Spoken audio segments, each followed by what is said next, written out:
Hi everyone, I'm Ben Wright, successful entrepreneur, corporate leader and expert sales coach to some of the most talented people our amazing planet has to offer. You're listening to the Stronger Sales Team podcast, where we bring together and simplify the complex world of B2B sales management to help the millions of sales managers worldwide build, motivate and keep together highly effective sales teams. Teams who grow revenue and make their businesses actual profits. Along the journey, we also provide great insights and actionable steps to managing your personal health. A happy and productive you is not only better for your teams, but everyone around you. So if you're an ambitious sales leader who wants to build the highest performing and engaged teams, Stronger Sales Teams is right where you need to be.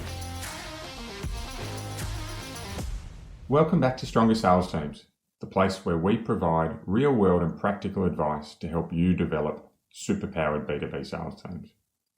So the topic of today is all around the Team STEP Playbook and the E for energy as part of that word STEP. Before we get into it though, I want to share a story. It was a really interesting moment I had this afternoon with one of the sales leaders who I coach in an engineering discipline. This person has a small team. There's about 4 people in that team, and they're having troubles with a high-performing salesperson who isn't towing the company line, who isn't playing with his teammates and with the rest of the business as you'd expect that team member to do. The problem is that they are an exceptionally strong salesperson and delivering really high numbers. So the conversation with this sales leader was, what do you do? What can you accept and what can't you accept? And I think without going into any real details, what we both agreed on was that whilst individuals can have their uniqueness be present in a team, and there will be certain elements of a team that won't work for them, they in general need to be stepping in the same direction as the rest of that group. We celebrate uniqueness, we celebrate individualism, however we don't celebrate when one individual can have an impact that's negative on the rest of the team, regardless of their performance. Now, I haven't known these sales leader for an extended period of time. However, one thing that I really resonated with me was their commitment to making sure that as a team they head in the one direction, and that regardless of your performance levels, you need to be supporting that team and ensuring its growth rather than detracting from it. So we're going to talk about this a little bit further in a minute, but for me, I thought it was a nice way to start because I think as sales leaders, we've all had brilliant salespeople that are incredibly difficult to manage, but struggle with understanding where to draw the line between acceptable levels of individualism and unacceptable levels. Okay, so let's get into today's podcast. 3 weeks ago, we introduced 4 key habits that consistently drive the success of sales leaders. I won't go into detail again today because we've gone through them a few times, but they are absolutely having a robust, repeatable sales process that teams buy into. A focus on a Team STEP Playbook, right, which includes 3 key levers that drive out a 4th around peak performance. Measurement, so they have a form of measurement metrics, and I've thrown a few quotes in there over the last few weeks as well, that essentially govern their team's performance and allows them to analyze how they're tracking. A note on this, because we're going to get into this over the coming weeks, too many metrics and metrics that are too complicated can be seriously detracting to a team. So as we get into this, you'll see a very simple approach that we take with our coaching partners and the people that we work with that allows you to have a measurement model that's actually repeatable and decodable, right? One that everyone can understand. And last but not least, to those 4 key habits was a long-term focus on training. So that's coaching in particular, but also skills around business skills, selling skills and technical skills, and an accountability within a team to make sure that training happens. Okay, so we've gone through the sales process training. We are well and truly into our Team STEP Playbook. We've gone through S for strategy, T for talent, and now we're up to energy, which is the last of our key levers that drive P, which is peak performance of your team.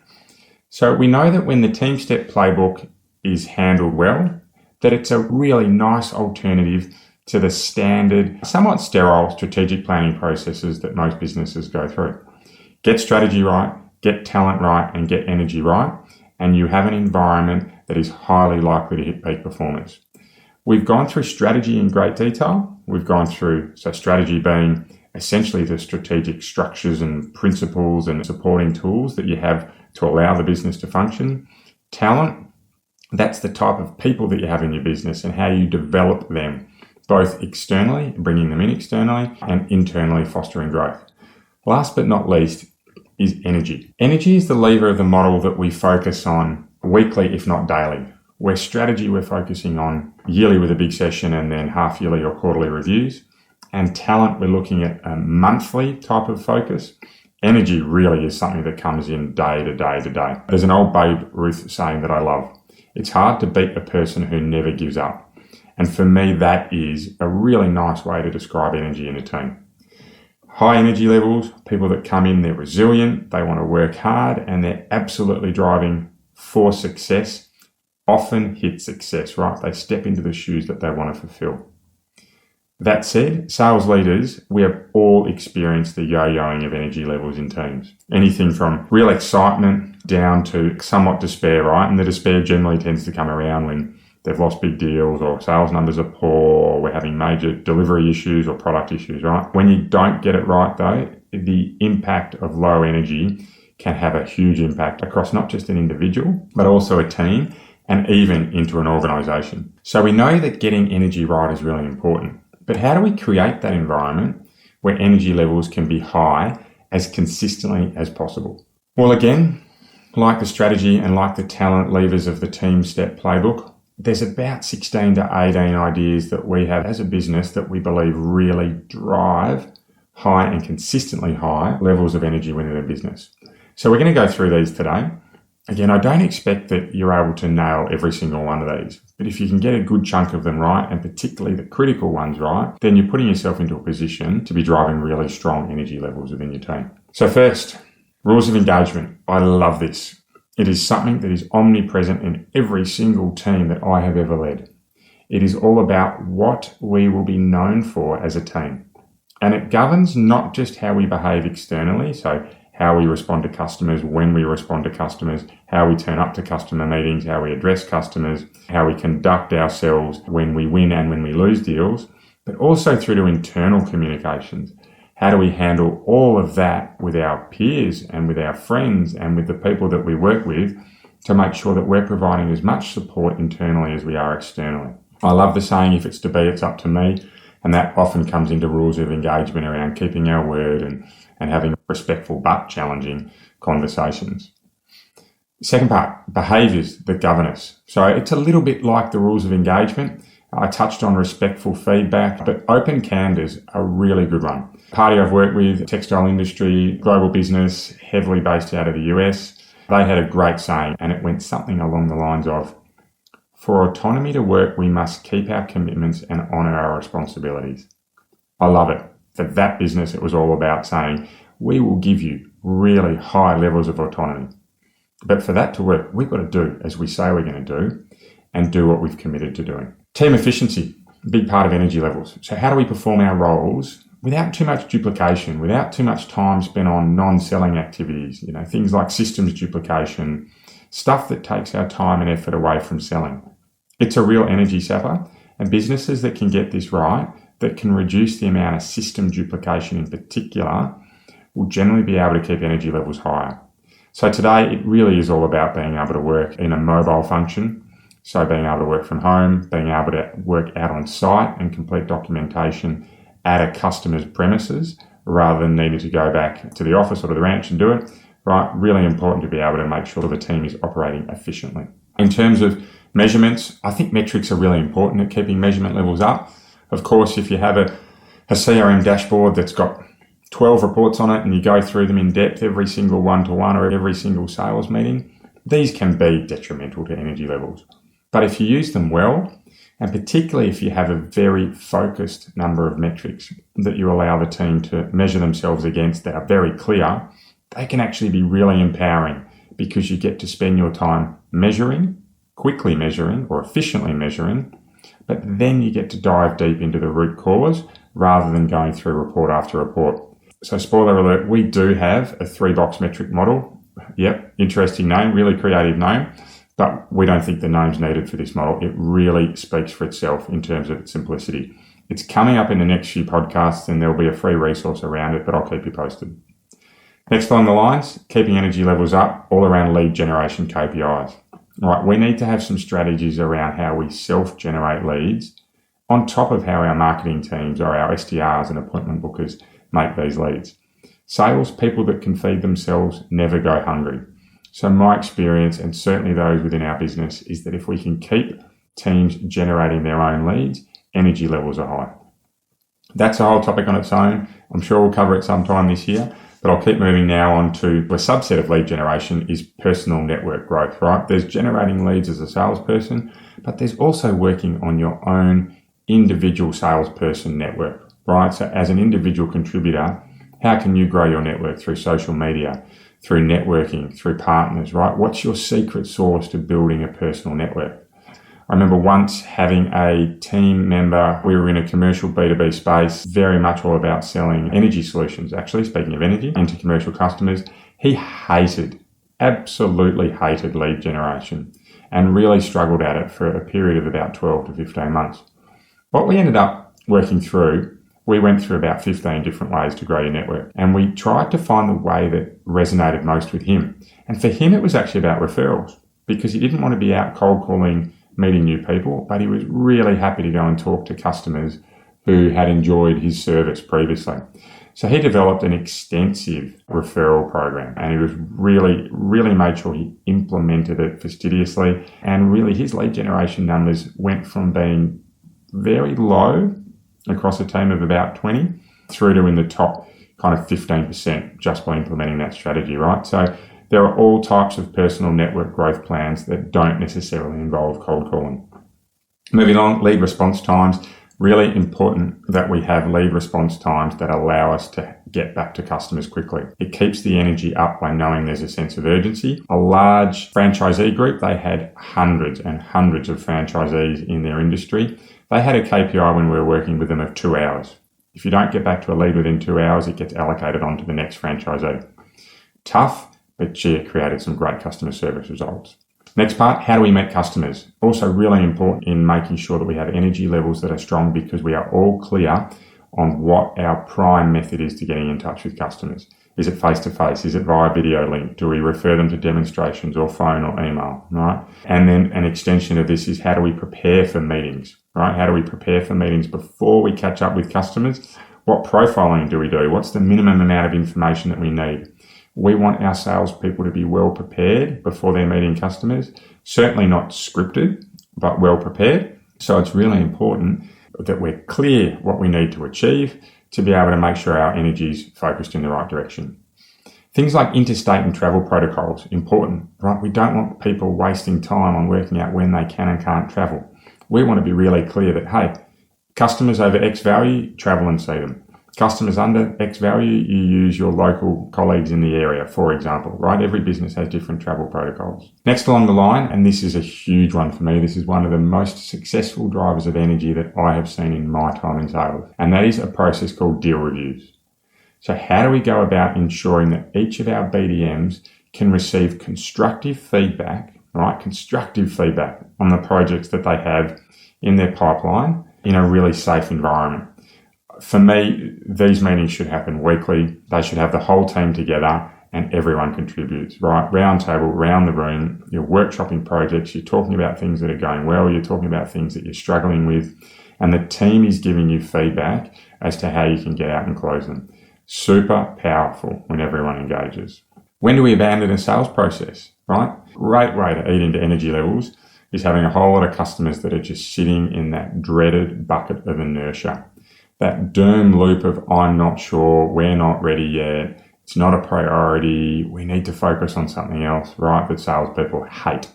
Great businesses I've seen in this area, they know how to get a fast yes or a fast no. They're okay with getting a no as long as it doesn't drag on. Now I'll asterisk this because there are industries that have long courtship processes, and that's okay. You know who you are, right? And you know how to make sure that your deals are managed well. But for the majority of industries, our lead cycles are going to be between 1 and 6 months. And we need to make sure that we're not letting them drag out by getting a yes or a no. Okay, accountability. Accountability and energy absolutely go hand in hand. This is not the kind of accountability where you are criticized specifically when something goes wrong, but it's a way of going about everything you do. We are accountable as a team. We will do as we say we're going to do. For me, the areas of accountability I'm talking about now are your non-selling activities. The stuff that's a little bit more mundane and the stuff that we need to make sure as a team, we've just got some key agreement as to how we go about our admin, how we go about updating our CRM system, how we submit our expenses, right? Even to the point of when we do it. I've seen some really successful teams come together on a Friday before lunch, a couple of hours on their admin, go and have lunch together, and then they get back to work. Or even better, have lunch and then the afternoon together they're doing their admin, right? They get it done in a group environment, makes it a little bit more fun, and energy stays high. Post-sale referral process, I spoke about that earlier with the example, but another great way to keep energy up is getting our team back out in front of customers they know.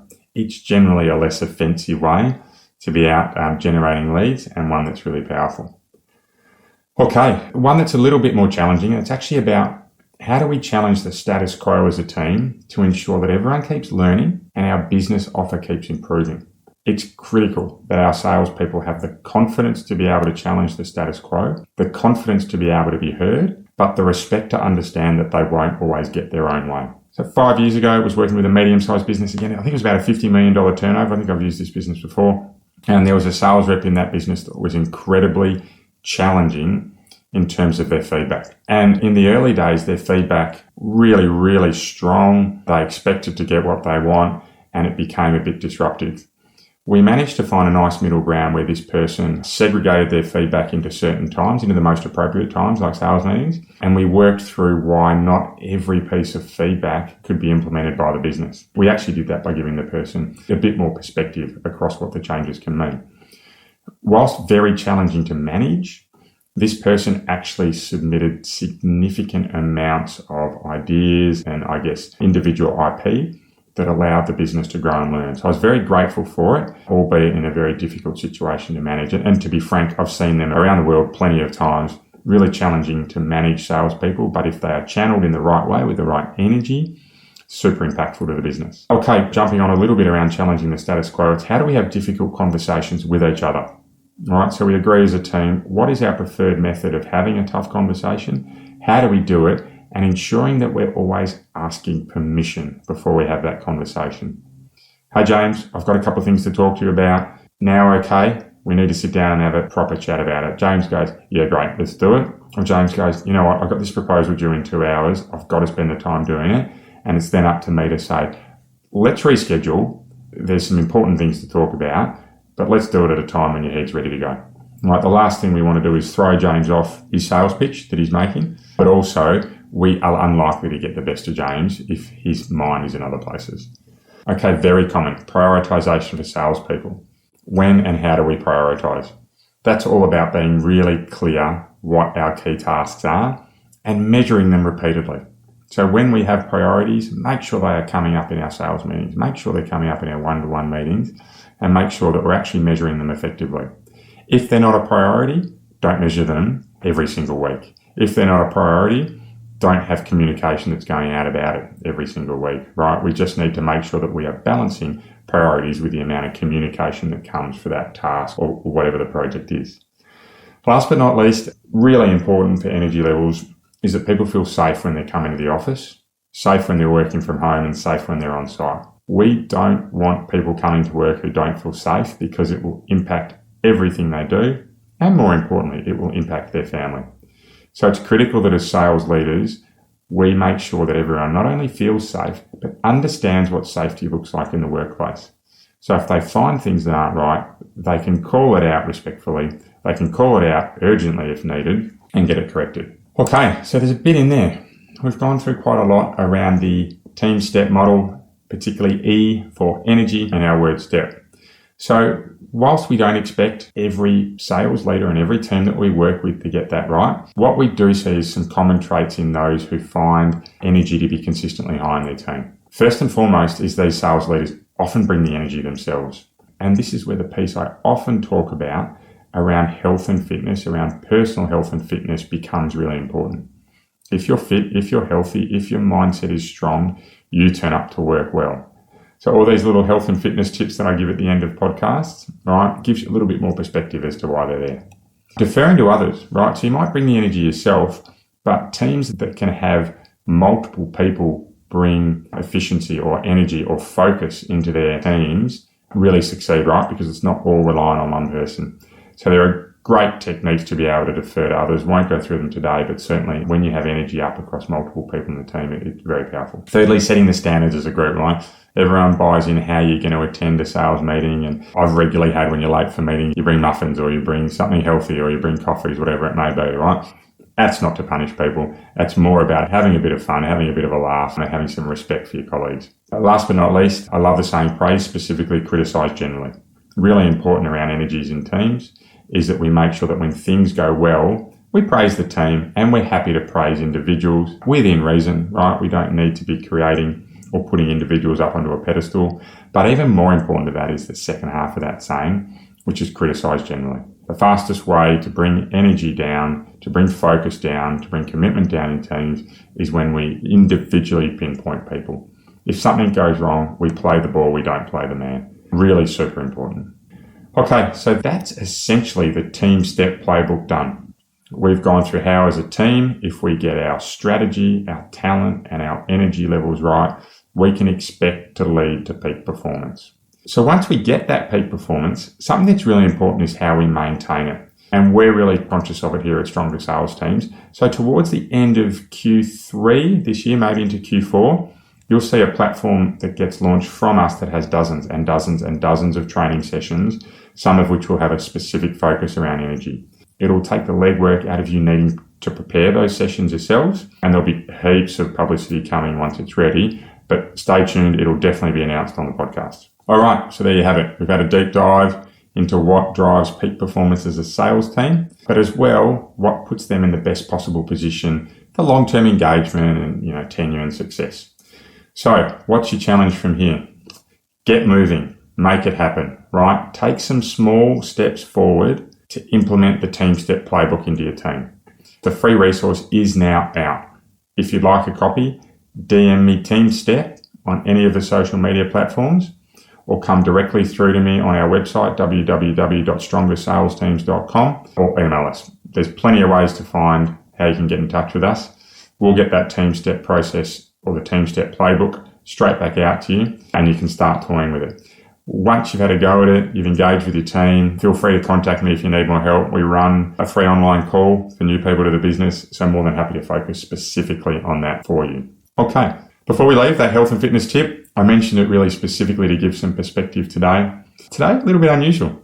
It's all about smiling and the power of it. When you're feeling down, have you ever tried a forced smile? One of those smiles that for the first 3 or 4 seconds just hurts, right? It feels really awkward. But once you get there, you can hold for 10 or 15 seconds and you start to feel really good. I love it. I force a smile quite regularly when things don't go my way. Generally, I'll do it by myself in private, but occasionally I'll force one in public, and you tend to get better and better at it. But when you're really struggling, it's a small little micro hack that you can have to try a smile. If you feel like it, whatever you're doing now, try it, right? Just slowly turn that neutral face with that frown into a smile. Hold it for 3 or 4 seconds and it should start to get easier now, right? And you should be able to hold that for about 15 seconds. And if you're feeling good by the end of it, then it really has done wonders for you. Okay, something a little bit different, but I hope it works. Until our next podcast, when we start to move out of our Team STEP Playbook and into some metric measurements and training programs and a whole lot of exciting things, please keep living in a world of possibility and you'll be amazed by what you can achieve. Thanks, everyone.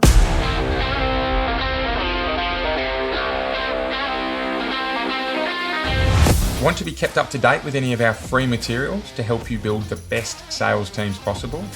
Well, the easiest way you can do so is to follow us on your favourite social media channel. We're at Stronger Sales Teams on most of them, and if you DM us Stronger, we'll send you right back some great resources to help you build your superpowered sales team. If you'd like a little more help, please get in touch directly and book a free discovery call with me. I run a limited number of these sessions and they're free for my podcast listeners. I'd love to help you out. Until then, see you next week for another podcast of Stronger Sales Teams.